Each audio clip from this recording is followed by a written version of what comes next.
Après la guerre civile américaine, le chancelier allemand Otto von Bismarck fait la déclaration suivante. La division des États-Unis a été orchestrée par les pouvoirs financiers d'Europe. Ils avaient peur que les États-Unis anéantissent leur domination financière sur le monde.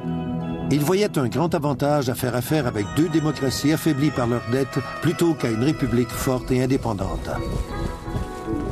Abraham Lincoln est conscient de cela et fait tout en son pouvoir pour préserver l'Union. Mais pour y arriver, il a besoin d'argent, de beaucoup d'argent. Il fait appel aux banquiers de Wall Street qui lui demandent 36% d'intérêt par année.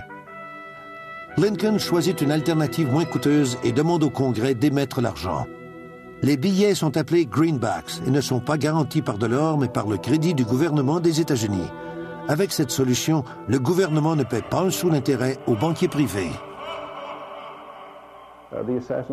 L'assassinat de Lincoln est relié aux banquiers qui voulaient avoir le contrôle de la monnaie. C'est la même chose avec John F. Kennedy, car il voulait réintroduire des obligations du gouvernement plutôt que des obligations de la Réserve fédérale. La Constitution des États-Unis mentionne que le Congrès doit émettre la monnaie et en réguler la valeur.